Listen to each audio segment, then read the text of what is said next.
ձեր թույլտվությամբ ես մի քանի հարց տամ, որտեղ մենք գտնում ենք հետընտրական process-ների մեջ եւ շատ վտանգավոր հայտարարություններ են տեղի ունենում, այսպես կլինի, այսպես կանենք, այնպես կանենք։ Բոլորս հիշում ենք նախկինում, որ կային խմբեր, խմբավորներ, որոնք տեղամասում էին, մասնակցում էին ընտրական process-ներին դրսից, մարդկանց բերելով, ճնշելով եւ այլն։ Եվ այդ խմբերը չէին ցնդել, այս ընթացքում մենք տեսանք նաեւ որոշ հանցավորության ակտիվացում տարբեր տեղերում, Փարաքար, Աճապնյակ եւ այլն։ Այդ խմբերը դեռ կան, դրանք բայց զարմանալիորեն հիմա ընդհատակում են։ Դրանք մեր հսկողության տակ են թե ոչ, այսինքն կրիմինոգեն վիճակը ըստ դրա սկսած Հայաստանի բոլոր Երևանի շրջաններից մինչև Հայաստանի այդպես ակտիվ նախկինում շրջանները, որտեղ այդ կոնտինգենտը միշտ արկա եղել է, որովհետև պետք է հետընտրական process-ում կանխել ցանկացած հակաօրինական գործողություն, եթե որևէ մեկի գլխում այդպիսի միտք կա, չնայած միայն ոստիկանությունը չի, ուժային բոլոր կառույցները, կարծում եմ, համոզված են, որ համատեղ ուժերով, եթե այսօր այնուամենայնիվ հետընտրական վիճակը շատ կայուն է, դա նշանակում է, որ այդ խմբերն էլ շարունակում են մնալ կոպիտ ասած ընդհատակում եւ դա շատ լավ է։ Մնում է նրանց զենքի հավաքագրումը նրանց մոտ կուտակված, դուք 2000 քանի 100 զենքի մասին ասեցիք, դա քանակներ ավել գոյություն ունի, սկսած 44-օրյա պատերազմից հետո ինքնաձիգերի այն քանակը, որը հաշվառման մեջ եղել է եւ հիմա չկա։ Դրանց մի զգալի մասը կամ գտնում Հայաստանում, կամ ինչ-որ մեկի տանը թաքցված։ Այդ ուղղությամբ պետք է աշխատանքները ուժեղացնել, արդեն նոր մեր ռազմավարության մեջ, դա հիմնական ուղղություններից մեկը պետք է լինի, եւ գանք կենցաղային մի շարք բաների, որտեղ զեկույցում նշվեց ճանապարհատրանսպորտային պատահարների կրճատման մասին։ Ես կուզեի իմանայի, պարոն Մկրտչյան, դա ինչի արդյունքում է, մենք օրենսդրական ինչ-որ հարցեր լուծեցինք, բալերը ավելացրեցինք, պակասացրինք, հետո ավելացրեցինք, լարվածությունը ճանապարհներին շարունակում է մնալ, բայց մի խնդիր այնուամենայնիվ անդադ խոսում ենք եւ գիտենք, որ ամբողջ աշխարհում այդ ուղղության վրա հստակ թիրախավորում կա։ Պարոն Ղազարյան, դա հեռախոսով խոսալն է, մեքենան բարելես։ Երևանում շարունակաբար խփում են մեքենաները հետևից, երբ որ նայում ես անպայման վարողի ձեռքին կամ հեռախոս կա, կամ դեռ չի հասցրել դնի։ Եվ հիմա ավելի է բան եղել, հիմա SMS-ներ են գրում, չեն խոսում։ Արդեն ավելի կատարելագործվել ենք, դա ամբողջ աշխարհում շատ ուշադրությունը մի վայրկյան։ Շեղեցիր դու անպայման վթար ես անում, իսկ վթարը կարող է մարդկային կյանք արժենա, առավելևս երեխաներ։ Ուզում եմ վերադառնամ Տիկին Ղազարյանի ամիսներ առաջ բարձրացած հարցին քննարկումներից մեկի ժամանակ քարսիտների պարտադրանքը։ Դա երեխայի կյանք է փոխում։ Որտեղ եթե քարսիտը բացակայում է եւ միայն այդ ամրագոտու վրա են քույց դնում, բոլորից հայտնի մի վթար եղավ, մեզ շատ հայտնի ընտանիքի երեխան, լարը հարվածի, որում շատ ոչ մեծ արագության։ Դիմային հարվածի արդյունքում ներքին օրգանները պատրվել էր երեխայի։ Պետք է քարսիտը պարտադրել։ Ինչքան էլ փորձեն ասեն, գիտես, դա թանկ է, ընտանիք չէ, կյանքից ավելի թանկ բան չկա։ Բերեք այդ հարցն էլ, պարոն Մկրտչյան, պարոն Ղազարյան, դրանք մեր ռազմավարության մեջ եւ դա դու փորձի մեկը Եվրոպա բոլորդ էլ գնում եք, տեսնի, որ երեխան առանց քարսի տաքսի նստի կամ մեքենա նստի։ Գնդակարությանը հավասար բան է։ Չի կարող դες բան լինի։ Տեղամասերը ասեցի, ընդհանուր առմամբ այս թվում է կենցաղային թեթև հարցեր են, բայց մենք մատերիալանքով եկեք չնայենք, եկեք սա անենք։ Քաղաքացիությունը իհարկե շատ կարևոր է նաև զորակոչի հետ կապված, մենք պետք է կանխենք արդեն քաղաքացիությունից հրաժարվելու եւ հեշտ ուրեմն վերականգնելու այդ ինստիտուտը չէ, մեր երկիրը, չգիտես, ինչ որ աշխարհի միտեղ եթե պատերազմ է լինում, մեր Հայաստանի քաղաքացիության համար հերթ են կանգնում։ Լիքը մարդիկ, ոչ մեր ազգության։ Ինչքան է թվերը ավելի շատ չէ։ Գալիս են այստեղ, որտեղ պարզվում է, որ խաղաղությունը նաև գրավիչ է մարդկանց այդ տարածքում գտնվելու համար։ Պարզվեց նաև ընտրությունները կարող գրավիչ լինի, այսպես շարան գալիս են եւ շարան գնում են եւ նեղվում են, որ պետության նկատմամբ կա պարտավորություն նաև մասնակցել մեր երկրի պաշտպանությանը եւ սկսում է այսպես աղմուկ։ Ինչպես կարելի է ծանուցումներ տալ, մասնակցել Պահեստազորի ձևավորմանը 25 օրյա հավաքների տեսքով։ Վերջերս էլ ընդդիմադիր գործ մեր հանձնաժողովի անդամներից մեկի հիշատակեց դիմադրության շարժման ժամանակ այն հայտնի բանը, որ ես հնչեցրել էի, որ սահմանների պաշտպանությանը մենք հենց այդ բիլագով մարզված տղաների կարիք ունենք, հատուկ նշանակության ստորաբաժանումներով, մյուս օրը բոլորը անհետացան։ Եվ դա արդյունք էր, որ անկեղծություն չկար այդ հարցերի շուրջ մեր պետական մոտեցումներին առնչություն ունենալը։ Պարոն Ղազարյան, դրանք շատ կարևոր հարցեր են եւ մեր ռազմավարությունների մեջ դա հաշվի կառնենք։ Պարոն Մկրտչյան, քարսիտ, հեռախոս, նաեւ հարց բարձրացվեց հայտիկնա գլդորները։ Անկանոն, արդեն 2 հոգով։ Այն որ տեսա 3 հոգ, մեկը երեխա էր գիրկը, երեք ամուսիններով երեխան էր գիրկը։ Դա չի լինի։ Մենք նախ չունենք նշված ճանապարհային հատվածներ։ Դա ոնց դիարի, դա ամբողջական ծրագիր պետք է լինի։ Մտնում են ճանապարհի մեջ, արագությունը կարանք սահմանափակենք, իշան գիտեմ 30 կմ/ժ մեր սա բանը, առավելը թե 20 էր։ Այդ արագությունը, բայց ինքը անկանոն շարժվում է ոնց ցանկանա։ Այդտեղ էլ խնդիր ունենք։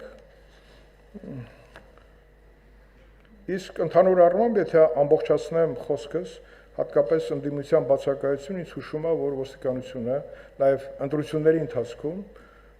լավ է իր պարտականությունը կատարել եւ ոչ միայն ոստիկանությունը։ Եվ դա է բանը, որ հարցեր չկան, որ գան ցես հարցեր տան։ Դե հարցերը տան ընտրությունների հետ կապված չէ։ Տեղամասերը, հերթերը եթե եղել են, միայն տեղամասին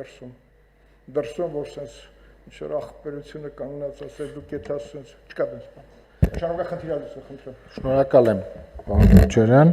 կարևոր հարցերի եւ ընդգծումների համար։ Ես կարծում եմ եւ կրկին անգամ կասեմ, որ տեղ են ունեցել ազատ, արդար եւ թափանցիկ ընտրություններ եւ այդ իմաստով ես կարծում եմ, որ առիթներ էլ, այսպես ասած, յետընտրական զարգացումների պետք է որ չլինեն, բայց այդուհանդերձ ցանկացած զարգացում, որը կուղեկցվի իրավախախտումով կամ առավել եւս հանցավոր վարքագծով, իրավապահ համակարգը շատ հստակ եւ խիստ արձագանք կտա, քանի որ 24 ժամյա ուրեմն ռեժիմով իրավապահ համակարգը աշխատում է եւ նախընտրական եւ ընտրության օրը եւ բնականաբար հետընտրական ժամանակահատվածում եւս։ Ճիշտ եք ասում, որ հանցավորության կանխարգելումը այս ամենի առանցքում է եւ ուղղակի նաեւ մեկ թիվ բերեմ, ես զեկույցում ջացի այս տարվա թվերը բերեմ, մինչեւ հունիսի 2-ի դրությամբ 930 միավոր հրազեն եւս արգրաված է, որից 99 ինքնաձիգ եւ 349 ատրճանակ եւ այսպես շարունակ։ Ես այս թվերը նշում եմ եւ դրական եւ որոշակի առումով մտահոգիչ, այսպես ասած առումով, լավ է, որ այս զենքերը դուրս են բերվել անօրինական շրջանառությունից, բայց մենք արձանագրում ենք, որ դեռևս կան այդ զենքերը եւ բնականաբար միայն զենքը դուրս բերելով պետք չի սահմանափակվել, առհասարակ պետք է ուշադրության կենտրոնում պահել հանցավորության կանխարգելման տեսանկյունից մարդուն եւ մարդու վարքագիծը։ Ես անդրադառնալով առհասարակ ճանապարհատրանսպորտային պատահարների նվազմանը, ճիշտ է, բազմաթիվ միջոցառումներ եւ օրենսդրական եւ համակարգային իրականացվել են եւ օրենսդրությունը փոխվել, իհարկե բալային համակարգը տարվա վերջում, եթե չեմ սխալվում, փոփոխվեց, այս իմաստով օրենսդրությունը, այդուհանդերձ, պարոն Քոչարյան, ես կարծում եմ, որ բոլոր դեպքերում սա պարեկային ծառայության լիարժեք ներդրման եւ վերջիններիս անզիջում իրավախախտումների նկատմամբ անզիջում պայքարի արդյունք է եւ ոչ թափ վարորդներին, այսպես ասած, երթևեկությունից դուրս բերելու եւ մյուս իրավախախտումների նկատմամբ եւս ուրեմն անզիջում կեցված եւ դիրքորոշում եւ վարկագիծ դրսեւորելով մենք հաջողել ենք եւ ունեցել ենք այս արդյունքները, բայց այդուհանդերձ եւ օրենսդրական եւ ինստիտուցիոնալ եւ վարչարարության անելը կարծում եմ այս իմաստով բավարար եւ հիմնարար չի, հիմնարարը ստեղ քաղաքացու կրթությունն է եւ քաղաքացու անվտանգային մշակույթ կրելն է եւ ուզում եմ նաեւ ուրախությամբ հայտնել, որ կրթության, գիտության, մշակույթի եւ սպորտի նախարարության հետ համատեղ մենք նախաձեռնել ենք մի ծրագիր, որով այս տարվա սեպտեմբերի 1-ից ավագ դպրոցներում կսկսեն դասավանդվել ճանապարհային երթևեկության անվտանգության վերաբերյալ ուրեմն դասեր, ծրագրեր, արդեն ասեմ, որ կրթական մոդուլը պատրաստ է, համատեղ մեր մասնագետները աշխատել են, մենք նաև հայտարարությամբ ենք հանդես եկել եւ ուրեմն սեպտեմբերի 1-ից մենք կսկսենք արդեն ավագ դպրոցներում այդպիսի դասընթացներ կազմակերպել։ Նաև մի քանի թիվ ուղղակի ասեմ քարսիտների հետ կապված, այս տարի մենք շուրջ 5500 նման վարչական արձանագրություն կազմել ենք, ասեմ, որ անցած տարվա համեմատ մենք կրկնակի ավել ենք կազմել քարսիտ չունենալու դեպքերը, այսինքն վարչարարությունը խստացվել է, բայց ելի պետք է կրկնվեմ, եթե այն իրավախախտումներն են, որ իրականում մարդու գիտակցության մեջ, որպես դա պետք է տպվի, որ սա ոչ թե սա իր կյանքի կամ իր ամենամտերիմ հարազատի երեխայի, կյանքի եւ առողջության հետ կապ ունի եւ ճիշտ եք ասում, հեռախոսով խոսելը կամ առավել եւս տեքստեր գրելը ինքը շատ վտանգավոր երևույթ է եւ մյուս իրավախախտումների հետ զուգորդվելով, օրինակ արագության հետ զուգորդվելով ինքը կարա դառնա ճակատագրական։ Եթե մենակ արագությունը կարծես թե ինքը որպես մեկ իրավախախտում կարող է օրինակ մահվան չհանգեցներ, սա եւս կարծում եմ էլի անվտանգային մշակույթի հարց է, բայց այս առումով ասեմ, որ մենք առաջիկայում կսկսենք նաեւ տրանսպորտային միջոցի ներսում արձանագրել վարչական իրավախախտումը, այն է հեռախոսը եւ ունենք համապատասխան հիմա տեխնիկապես հագեցված բարեկային, այսպես տրանսպորտային միջոց, որը կգործարկենք, կարծում եմ այս տարի, որը 360 աստիճան նկարահանելու է տրանսպորտային միջոցները եւ ասեմ նաեւ, որ 19000 հեռախոս օգտագործելու ուրեմն դեպքեր են արձանագրել, անցած տարի շուրջ 40000 նման դեպք են ունեցել։ Բայց մենք այս դեպքերը հակ ունենանք, եթե մենք սրա արմատներին, այսպես ասած, չկպնենք եւ մարդկանց մոտ չձևավորենք համապատասխան անվտանգային գրպանին։ Շատ էժան է։ Գրպանին որ կպնեք, ոնց որ ամբողջ աշխարհում։ Կարծում եմ, այո, գրպանին էլ կարելի։ Առանց կոմպրոմիսի, այստեղ կոմպրոմիս չի կարող լինի։ Պարոն Ղազարյան, դուք բան եք ասելու։ Պարոն Քոչարյան, զուտ որ վիճակագրության հարցն էիք ասում, քաղաքացիության հետ կապված դուրս բերեցի շնորհումների մասով 2014-ից 21 թվականներին տարեկան միջինում մեր շնորհումների դիմումը մոտավորապես 10000 էր,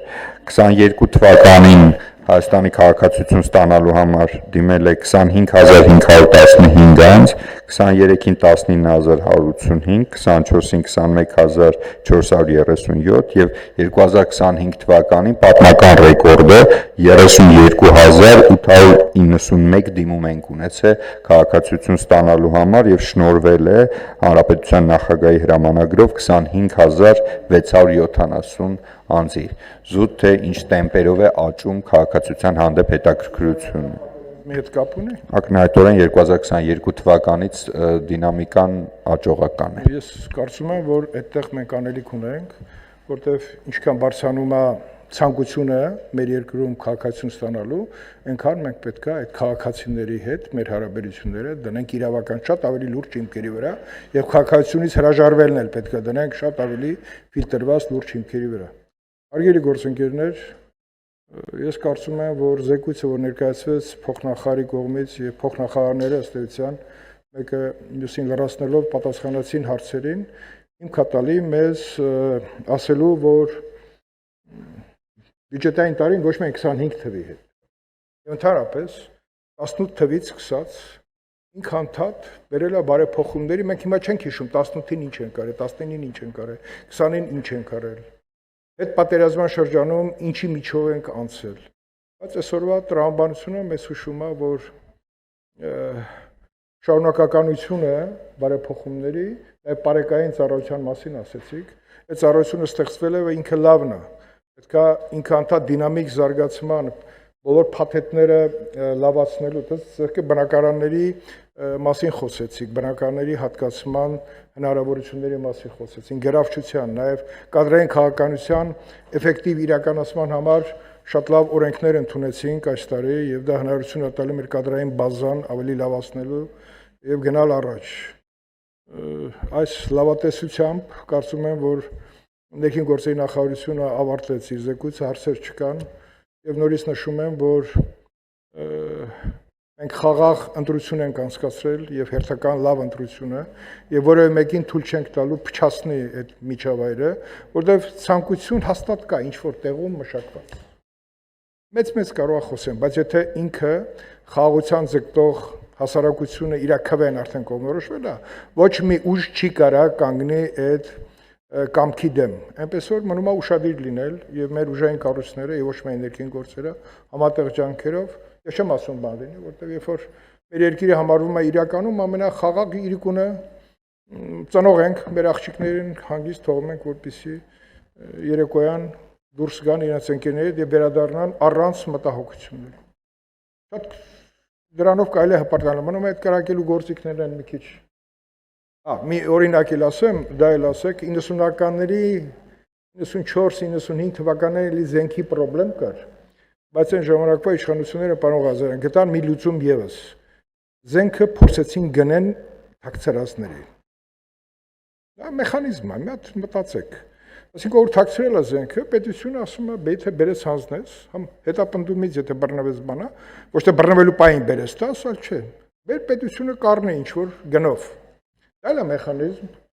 թող անվտանգից դուրս գան, չեմ ասում էլի օրենքներ գիտեմ, որ մշակվում են, որպեսզի ընդհանրապես այդ փաթեթը լինի ամբողջական։ Շնորհակալություն, այս նիստը ավարտում ենք, ընդմիջում ենք տալի Տիկին Վարդանյան 12-ին կլինի գաղտնի մասը, որտեղ հիմա բոլորին այդպես ենք ասել։ Ժամը 12-ին հարգելի գործընկերներ,